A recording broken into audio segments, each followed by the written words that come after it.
menemukan obatnya, kata dia, mematikan darah, racun-racun yang ada dalam darah dan dalam daging itu adalah dengan cara berpuasa. Kenapa Nabi tidak pernah sakit? Karena Nabi berpuasa. Nabi Muhammad berpuasa. Sebelum Nabi Muhammad, Nabi Isa berpuasa. Buka kitab Lukas pasal 18 ayat 12. Aku berpuasa 2 kali seminggu, kata Nabi Isa. Kemudian Nabi Musa berpuasa. Mana Nabi Musa berpuasa? Fatamma miqatu rabbih arba'ina lailah. Malamnya dia bermunajat, siangnya dia berpuasa. Jadi puasa ini adalah ibadah nabi-nabi. Makanya dalam Al-Quran dikatakan, kutiba alaikumus siyam kama kutiba alal ladzina min qablikum.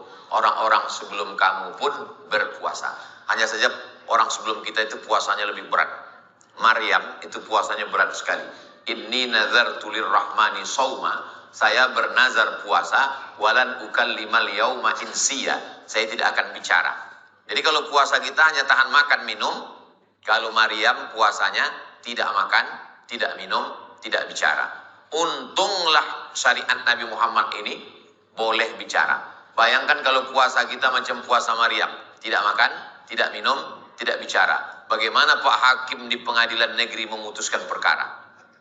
Bagaimana pula Ustadz menyampaikan kultum? Besok sebelum periksa, jangan sarapan. Kenapa tidak boleh sarapan? Karena darah yang mau diperiksa itu mesti steril, bersih.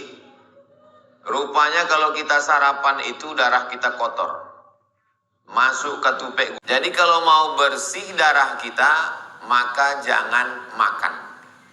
Lama saya merenung. Sudah lamalah dari kecil kita disuruh berpuasa. Sudah umur sekian puluh tahun baru tahu rupanya di antara hikmah puasa itu adalah membersihkan darah.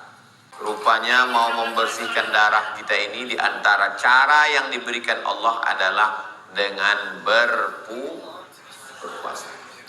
Niatnya cukup, tidak usah ditambah, tidak usah dikurang. Bersih darah itu bonus dari Allah Subhanahu wa ta'ala. Makanya dalam Al-Quran disebut wa antasumu khairul lakum. Kalau kamu berpuasa itu baik bagi kamu. Tapi Al-Quran tak ada menyebutkan apa baiknya. Baiknya carilah sendiri. Itu makanya anak-anak kita setelah dia hafal Quran, bisa baca kitab, tamat pondok, masukkan ke fakultas kedokteran. Dialah yang akan mengungkapkan hikmah-hikmah daripada manfaat puasa ini. Ada hadis bunyinya sumu tasihu. Kalau kamu puasa kamu akan sehat. Hadis ini dhaif. Tapi hadis dhaif tetap boleh dipakai. Karena hadis puasa kamu sehat bukan dalam masalah akidah. Bukan dalam masalah dalil hukum halal haram. Tidak ada periwayatnya yang kadzab, pendusta, penipu, pembohong. Masih bernaung di bawah hadis sahih dan untuk fadail amal, motivasi beramal. Mudah-mudahan dengan berpuasa ini Bapak Ibu semuanya sehat walafiat. Biasanya orang sesudah berpuasa itu diajak Ustadz untuk meningkat. Dengan berpuasa marilah kita tingkatkan ketakwaan. Dengan berpuasa mari kita tingkatkan integritas. Dengan berpuasa mari kita tingkatkan semangat beribadah. Tapi biasanya selesai berpuasa bertambah pula 3. Gula darah naik, kolesterol naik, berat badan pun naik. Orang barat menyebut gula itu white poison. White putih, poison racun. White poison racun putih. Saya dulu kuliah di UKM, Universiti Kebangsaan Malaysia. Masuklah dosen saya ke dalam. Kata dosen saya, andailah saya jadi raja, maka yang pertama saya lakukan adalah memotong seluruh pokok kelapa yang ada di Malaysia. Saya tanya ke dosen saya, kenapa Bapak mau motong pohon kelapa? Karena kolesterol yang paling tinggi adalah santan. Minum cendol, santan. Kolak, santan. Kalau memang santan itu racun, gula itu racun, kenapa nenek moyang kita dulu makan santan, minum gula sehat-sehat aja Pak Ustadz? Mereka habis makan rendang, minum gula, mencangkul 2 hektar. Kita habis makan santan, minum gula, tarik selimut, tidur 4 jam. AC-nya dingin. Cobalah masukkan santan ke dalam kulkas, membeku. begitulah darah kita jadi beku. Yang membekukan darah itu dua. Yang pertama gula, yang kedua santan. Darah itu air. Maka kalau air dicampur dengan gula, kental dia. Besok ibu masukkan gula ke dalam kuali, panaskan kompor, gula mencair. Setelah itu biarkan dia beku, tarik sendok, terangkat sama-sama kualinya naik ke atas. Kenapa? Membeku. Darah kita membeku disebabkan oleh santan dan gula. Saya berjumpa dengan jamaah umurnya 85 tahun. Saya tanya, Pak Raja, apa rahasia Bapak sehat walafiat? Kata dia, Pak Ustadz, yang saya makan sayur bening. Yang saya makan panggang. Saya tak pakai goreng. Karena minyak itu bahaya untuk darah. Sehat itu pilihan. Mati itu takdir. Nah, jadi jangan pula gara-gara ini lalu ibu tidak minum teh, tidak makan gulai santan, tidak makan kolesterol, lalu kemudian setelah itu mati, saya yang disalahkan. Sehat ini kita memilih, tapi masalah ajal, orang sehat pun banyak juga mati. Orang yang sudah divonis mati pun tak mati-mati. Masalah ajal ini innama amruhu idza arada syai'an ayaqula lahu kun fayakun. Jadi kata kertas yang saya tengok di rumah jamaah tadi, kata dia semua yang kita makan ini racun. Kita makan apel. Apel itu kalau kita makan, kita belah, tak ada ulatnya. Tapi kalau jambu yang kita beli ke pasar, kita belah, berulat. Kenapa apel tidak dimakan ulat? Ternyata apel tidak dimakan ulat karena disemprot pestisida. Pestisida itu tidak mati karena disiram pakai sabun. Pestisida tak mati karena mama lemon.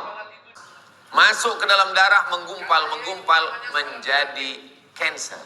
Tulisannya CANCER. Orang barat membacanya cancer. Orang kita susah menyebut cancer. Kenapa nih? Kanker. Maka menggumpal dia dalam darah. Orang barat menemukan obatnya, kata dia, mematikan darah. Racun-racun yang ada dalam darah dan dalam daging itu adalah dengan cara berpuasa. Cuman mereka tidak tahu saum, tak tahu dia puasa. Yang tahu dia adalah dengan cara fasting. Fastingnya tidak makan. Karena kalau orang tidak makan, badannya akan memakan dirinya sendiri.